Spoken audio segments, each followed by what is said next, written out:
Assalamu alaikum everyone. I am Dr. Ali Hassan and today we will discuss about कि लो BP के causes क्या हैं. अगर आपका बीपी लो रहता है, normal BP is 120 by 80 millimetre of mercury. Low BP हम कहते हैं कि अगर आपका 110 बाई 70 से कम हो जाए या 100 बाई 60 से कम हो जाए, तो ये ज़रा लो बीपी की डेफिनेशन में आता है.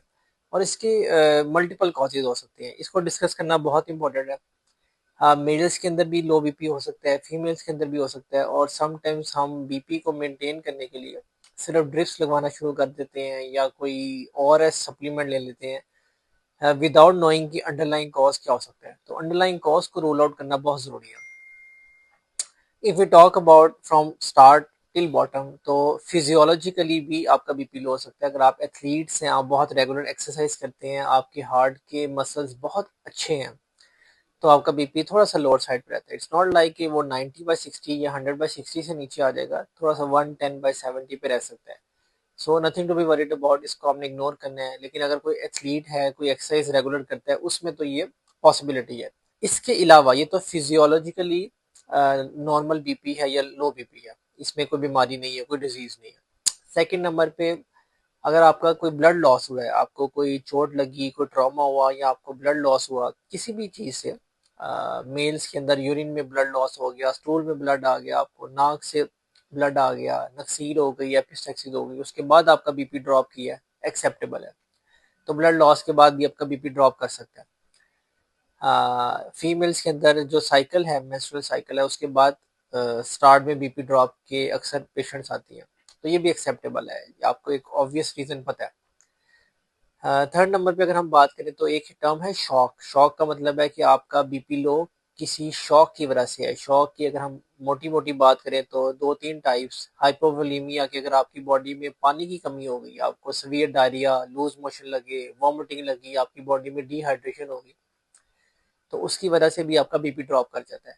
और फिर जैसे ही आप ड्रिप्स लगवाते हैं या ओरल हाइड्रेशन बेहतर करते हैं, आपकी बॉडी में पानी की कमी बेहतर होती है, शॉक का एलिमेंट बेहतर होता है, तो आपका बीपी नॉर्मलाइज हो जाता है. शॉक के अंदर ही एक टाइप है कार्डियोजेनिक शॉक. कार्डियोजेनिक शॉक का मतलब है कि आपके दिल के पट्टे वीक हो गए हैं हार्ट डिजीज की वजह से. उसकी आगे मल्टीपल कॉजेज हैं, तो उसकी वजह से भी आपका बीपी ड्रॉप करना स्टार्ट हो जाता है. इसको कार्डियोजेनिक शॉक कहते हैं.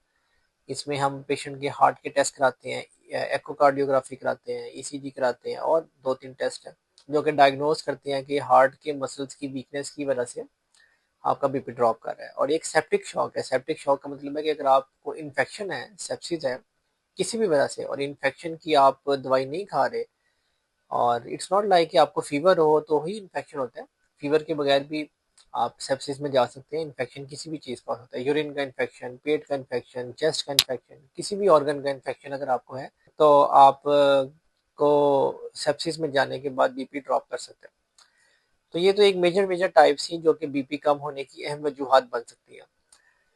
इसके अलावा एक बहुत इंपॉर्टेंट टॉपिक है, ये बीपी ही ड्रॉप करने की रीज़न है, जिसको हम एंडोक्राइन कॉजेज कहते हैं. एंडोक्राइन का मतलब है कि आपके हार्मोन्स में इरेगुलरिटीज आना शुरू हो गई हैं, डिस्टर्ब होना शुरू हो गया. जिस तरह आपका एक कॉर्टिसोल हार्मोन होता है, जिसको एडिसन डिजीज कहते हैं. अगर आपका कॉर्टिसोल कम हो जाए, और कॉर्टिसोल एक ऐसा स्ट्रेस हार्मोन है जो आपकी बॉडी में बीपी को अपर साइड पर रखता है, नॉर्मल करता है.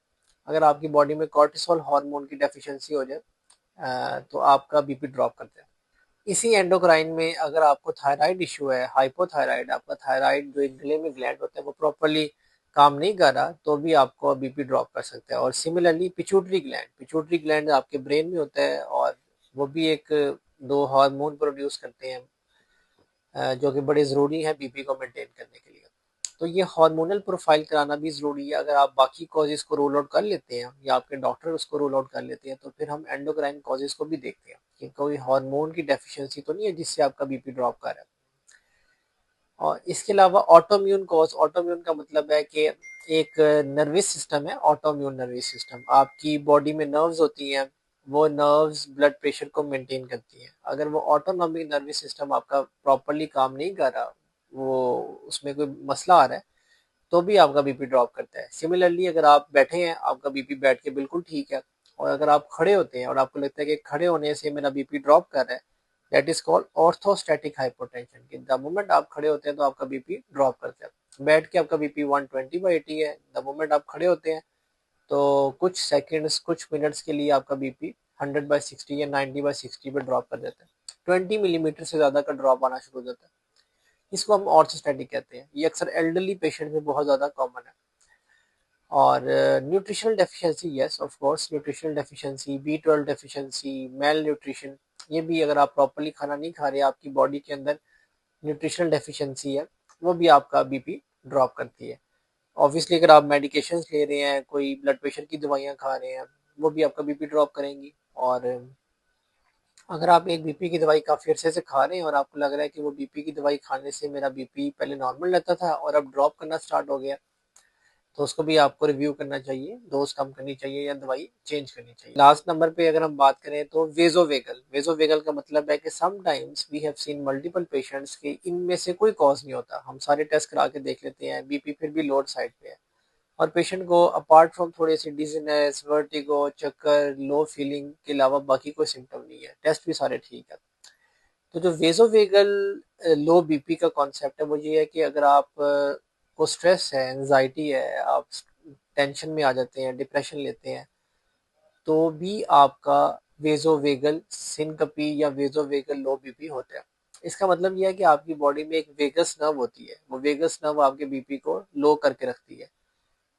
ये वेगस नर्व एक पैरासिम्पथेटिक नर्वस सिस्टम है, उसको एक्टिवेट करती है और बीपी को ड्रॉप करती है। तो स्ट्रेस में, एंजाइटी में या इवन वेजोवेगल एपिसोड्स में जब वेगस नर्व एक्टिवेट होती है तो आपका बीपी ड्रॉप होता है और वो अक्सर थोड़ा सा लोअर साइड पे रहता है। तो ये एक बेसिक कॉजेज हैं जो कि आपका लो बीपी की वजह बनते हैं। अगर इनमें से कोई आपको कॉज फील होता है और आपका बीपी लो रहता है, आप अपने डॉक्टर से रिव्यू करें, उसके टेस्ट करवाएं, जो टेस्ट में निकलते हैं उसको ट्रीट करें, ना कि आप सिंपल सिर्फ बीपी का इलाज के लिए नमक खाना शुरू कर दें और ड्रिपें लगवाना शुरू कर दें या सिर्फ ORS लेना शुरू कर दें। तो अंडरलाइंग कॉज को डायग्नोज करना is more important as compare to treatment. Thank you so much.